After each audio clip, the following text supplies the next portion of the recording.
네, 오늘은 제게 최근 있었던 감사한 일들을 함께 나누면서 개인적인 간증과 더불어서 주님께서 주신 마음과 그에 따른 은혜를 함께 나누고자 합니다. 오늘 기준으로 한 9일 전이죠. 4월 24일 정오쯤에 지난 9개월간 품었던 아이를 건강하게 잘 출산하는 은혜로운 일이 제게 있었습니다. 지난 주일은 아내와 병실에서 함께 온라인으로 예배를 드렸었는데요. 아이 사진까지 함께 화면에 띄워주시면서 광교 시간에 온 교회가 함께 산모와 아기의 그런 건강한 출산을 기뻐해 주셔서 너무 감사한 시간이었습니다. 이번엔 무슨 광고를 전하시나 그냥 보고 있었는데 갑자기 띠용하고 아들 사진이 나와서 순간 놀랐는데 그래도 기분 좋고 감사했습니다. 이미 다들 그리고 아시다시피 저희 가정의 첫째는 딸입니다. 나은이라고 이름에 여러 의미가 있지만 그 중에 아빠인 저보다 네가 더 주님 보시기에 더 나은 자, 영적으로 더 나은 자가 되거라 하는 의미도 포함되어 있는데 이번에 주님께서 주신 아들에게는 그 도윤이라는 이름을 지어 주었습니다. 그래서 길도에 이을 윤자라는 한자를 썼는데요. 이 이름에도 여러 의미를 담았지만 그 중에서 첫째의 이름처럼 네 모든 길에서 보고 듣고 맛보고 하는 모든 일에서 삼가 주의해서 주님을 늘 의식하는 가운데 살아라. 내가 가고자 하는 그 길을 이어가되 네 아비인 나보다 주님 앞에서 더 완전한 자로 드러나거라 하는 의미로 김도윤이라고 이름을 지었습니다. 이렇게 제 나이가 올해 31로 벌써 두 아이의 아버지가 되었습니다. 그래서 벌써라는 표현이 맞는지는 잘 모르겠지만 요즘 기준으로는 빠른 편이라서 스스로 느끼기에 벌써 싶기도 했고 아직 나도 잘 모르는 거 투성이고 아직 뭔가 좋은 아버지로서 준비되지 못했다고 느끼기도 해서 벌써라는 표현을 쓰게 되는 것도 같습니다. 그럼에도 벌써 두 아이의 아버지가 되어서 참 감사했습니다. 태어난 지 2주도 안 된 둘째 아이를 품에 안고서 첫째 이후 오래간만에 젖병도 물리고 똥기저귀도 치우면서 다시금 아버지가 되었다는 것에 대해서 여러 가지 생각을 해보았습니다.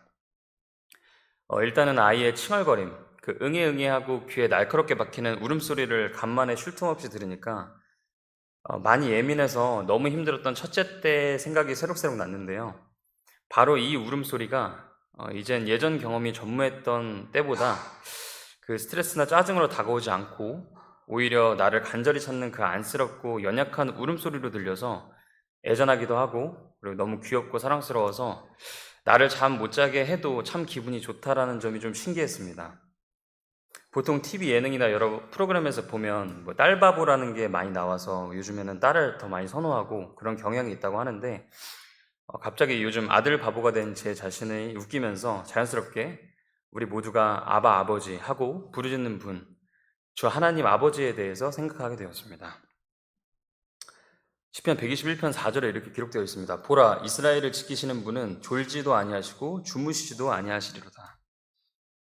이 첫째 때는 코로나 여파도 아직 남아있을 때고 그 당시 출산하러 갔던 병원도 모자 동실이라든지 아니면 모유 수유라든지 이런 곳에 친화적인 곳이 아니었기 때문에 생후 2주가 지나고 나서야 캥거루 케어도 해보고 몇 시간씩 병실에 함께 있을 뿐이었는데 이번에는 병원장님이 크리스천인 곳에서 모유 수유 전담팀이라는 곳도 있었던 곳이기 때문에 태어나자마자 24시간 모자 동실이라는 걸 해보게 되었습니다.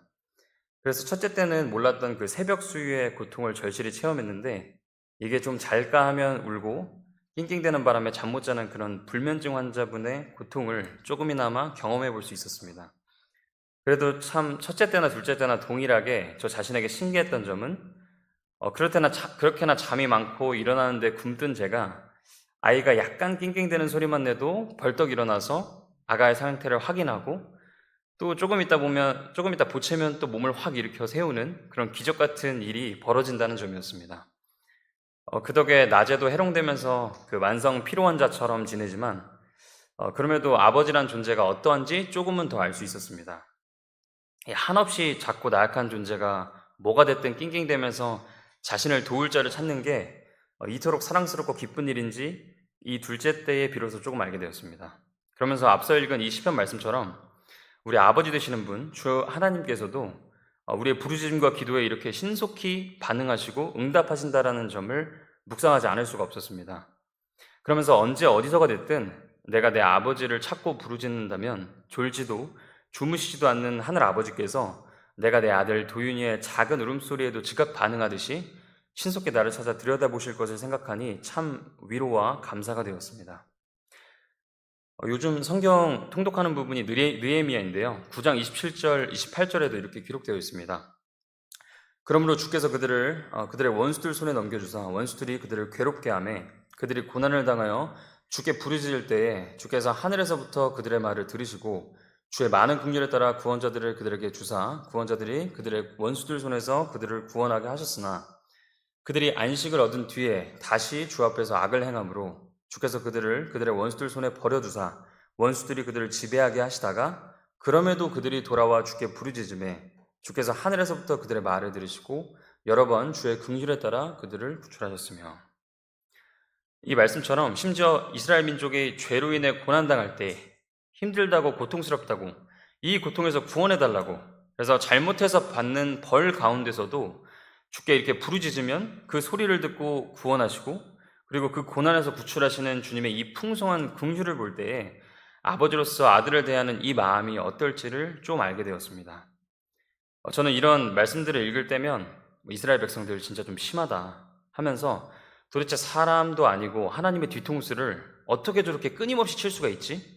어떻게 한두 번도 아니고 연달아 구해주면 배반하고 주님 대적하고 그러다 원수한테 고통당하는 거 건져 올려주면 또 금방 교만해져서 주님 잊어버리고 하는데도 어쩜 저렇게 주님도 한결같이 저렇게 부르짖는 소리에 응답하셔서 긍휼을 베푸실까? 무한하신 분이시고 전지전능하신 분이시니까 오래 참으심과 긍휼도 내가 생각하는 것과는 다를 거야 하고 쉽게 넘겼던 부분이었는데 아버지가 되고 아버지의 심정으로 다시 바라보니까 단순히 창조주 유일신으로서 한없이 작고 유약한 생명체를 별거 아닌 듯 쉽게 다루시는 게 아니라 내가 지금 느끼는 이 감정, 이 마음의 가장 근본이 되고 처음이 되는 그 마음으로 이스라엘 백성들의 울부짖음에 귀를 기울이셨겠구나 하고 아버지 하나님의 심정을 조금씩 배우게 되었습니다. 아직은 몇 년 안 된 초보 아빠지만 그럼에도 아버지가 되었다는 것 그 자체가 주는 엄청난 특혜 중에 빼놓을 수 없는 것은 바로 이렇게 온 만물의 창조자요 특별히 우리 구원받은 자들의 아버지 되시는 주 하나님의 심정을 조금이나마 느껴볼 수 있다는 점입니다. 그래서 자연스럽게 주님께서 맡기신 한 지역교회의 목회자가 자신에게 맡겨진 양들을 향해 느끼는 그런 영적인 아버지로서의 감정, 아니면 한 혼을 구원시킨 자가 그 사람의 영적 아버지가 된 자로서 느끼는 그런 애절하고 애정어린 감정 등을 이 아버지가 되기 전보다 지금이 훨씬 더 깊이 있게 이해할 수 있게 되었습니다. 그래서 아버지가 되기 전 그냥 내가 자녀이기만 할 때에는 왜 아버지가 저럴까? 왜 나를 못 살게 굴지? 왜 내가 하고 싶은 대로 못하게 맡기만 하나 하면서 불평불만에 속으로 욕도 하고 심지어 저주까지 하기도 한 그런 무수히 많은 자녀들이 막상 아버지가 되니 자기도 모르게 자기 아버지가 했듯이 그렇게 자기 아이들에게 교육하고 훈계하는 모습을 보노라면 오랜 세월이 흐르고 세대가 거듭되어서 한참이 흘렀다고 해도 쳇바퀴 돌듯이 근본적으로 잘 변하지 않는 것이 있다면 그게 바로 아버지와 아들의 관계성, 즉 부모와 자식 간의 관계라는 것을 또한 깨닫게 되었습니다. 신명기 8장 5절과 잠언 19장 18절에 이렇게 기록되어 있습니다. 너는 또한 사람이 자기 아들을 징계하듯 그렇게 주 내 하나님께서 너를 징계하심을 마음속으로 깊이 생각할지니라. 소망이 있을 동안에 네 아들을 징계하되 그가 운다고 네 혼이 회초리를 아끼지 말지니라. 그렇기 때문에 아파서 울 걸 알지만 아플 걸 알지만 징계를 내리시는 건 아들이 언제나 아버지를 바라보고 아버지의 손을 잡고 아버지의 그 길을 함께 걷기를 바라시기 때문이라는 점도 다시금 묵상하게 되었습니다. 내가 내 손으로 때리지도 않았는데 배고프다고 울고 기저귀 불편하니 갈아달라고 우는 모습도 안쓰러운데 그 사랑스러운 존재를 내 손으로 채찍질하고 징계했을 때 눈물을 흘리고 힘들어하고 아파하는 모습을 지켜보는 그 아버지의 마음은 어떨까? 에베소서 4장 30절에 이렇게 기록되어 있습니다. 하나님의 거룩하신 영을 슬프게 하지 말라. 그분에 의해 너희가 구속의 날까지 봉인되었느니라.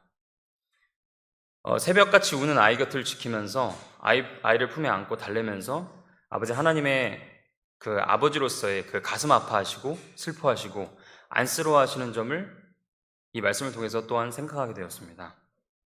그러면서 오죽하면 징계할까? 보다 못해 회초리를 들으셨겠구나. 얼마나 내가 내 아버지의 저 거룩하신 영을 슬프게 했을까. 나의 이 고난과 고통으로 인한 눈물은 아버지께서 나로 인해 징계를 내리셨을 때, 아버지로서 징계를 내리셨을 때의 그 슬픔의 눈물과는 비교할 수가 없겠구나. 내가 잘못된 길로 향할 때, 그 죄라는 선악과를 향해 수도 없이 손을 뻗을 때 아버지로서 얼마나 지켜보기 힘드시고 조마조마하고 괴로우셨을까. 이 생각이 여기까지 미치니까 제 아들 도윤이를 품에 안고 재우다가 그 곤히 자고 있는 모습을 보면서 자연스럽게 이렇게 다짐하게 되었습니다.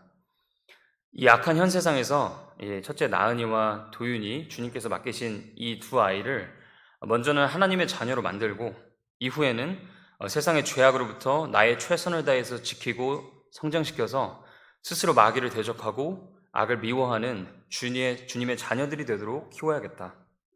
세상에서 잘나고 인정받는 직업과 직장을 갖도록 세상 교육 시스템에 던져놓고선 오전 8시부터 밤 10시까지 달달 볶는 게 아니라 우선적으로 아이들이 보고 듣는 그 접하는 것들을 그 스스로 분별할 능력이 생기기 전까지는 정말 목숨 지키듯이 지켜주고 싶다. 그래서 아이들의 가치관과 세계관이 성경적이게 되고 자연스럽게 돈 많이 주는 직업, 직장 찾기보다 세상으로부터 시간을 되찾을 수 있고 지옥으로 향하는 혼들을 건져 올릴 수 있는 사람들이 우선적으로 될 수 있기를 기도하게 되었습니다. 디모데후서 1장 5절에 이렇게 기록되어 있습니다. 내가 네 안에 있는 꾸밈없는 믿음을 회상하는데 그것은 먼저 네 할머니 로이스와 네 어머니 유니게 안에 있었으며 네 안에도 그것이 있음을 내가 확신하노라. 보통 믿음의 대가 시들시들해지면서 끊기는 게 보통 3대째라고 하던데 저는 오히려 이 디모데의 경우를 통해서 대를 이을수록 저 다음 세대인 나은이나 도윤이라는 그 이름 따라서 제 대보다 더 나은 세대로서 잘 자라기를 정말 간절히 원합니다. 그리고 이를 위해서 아버지가 된 자로서 마치 제 때에 알맞은 양식을 주는 신실한 목자처럼 이 가정교회 목회자로서 자연히 그 교회의 성도된 자녀들에게 늦지 않게 제 끼니마다 잘 먹이는 것, 이 또한 아버지의 특권이요 의무라는 점을 되새기게 되었습니다.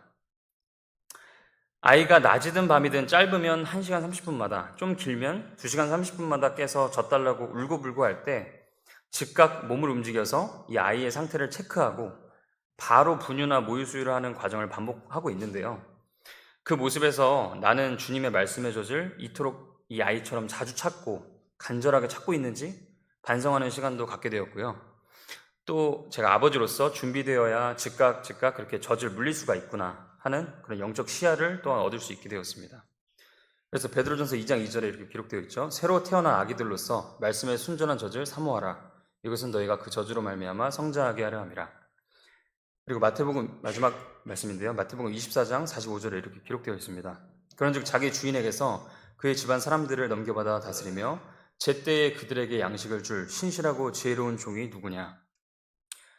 바로 이러한 점에서 제가 지금껏 은혜로 맡겨져 오르게 된 이 자리가 그 본격적인 목회 사역자가 되지 못하더라도 눈 깜짝할 사이 쑥쑥 커가는 우리 집의 아이들을 위해서 아버지로서 가장으로서 반드시 감당해야 할 사역을 준비하는 것임을 또한 알게 되었습니다. 실은 지금껏 여기 이 자리에서 성경 공부를 하고 설교를 하면서 가장 제 자신을 힘들게 했던 게 바로 이제 능력도 안 되는데 어거지로 꾸역꾸역 말씀 선포한다고 하다가 나이 들어서 이도저도 아닌 사람 될 것 같은데 이제 그만하시지 하는 그런 마귀의 속삭임이었기 때문에 정말 한동안 극심한 슬럼프 마냥 낙심과 불안정함 가운데 있었는데 아버지가 되고 보니 당장 주님께서 더는 날 목회 사역으로 들어 쓰시지 않더라도 그간 준비하면서 주님과 깊은 관계를 맺고 말씀을 탐독하는 시간을 보낸 경험을 통해서 내 아이들이 자라면서 겪을 그런 여러 가지 가치관의 충돌과 영적 어려움에서 아버지로서 바르게 말씀으로 인도하고 가르칠 수 있을 걸 생각하니까 이 시간이 결코 아깝거나 낭비되는 시간이 아님을 또한 믿고 주님을 신뢰하는 가운데 평안을 되찾을 수 있어서 또한 아버지가 된 것에 참 기쁘고 감사했습니다. 네, 이상으로 간증설교 마치고요. 각자 기도하시고 오전 예배 준비하도록 하겠습니다.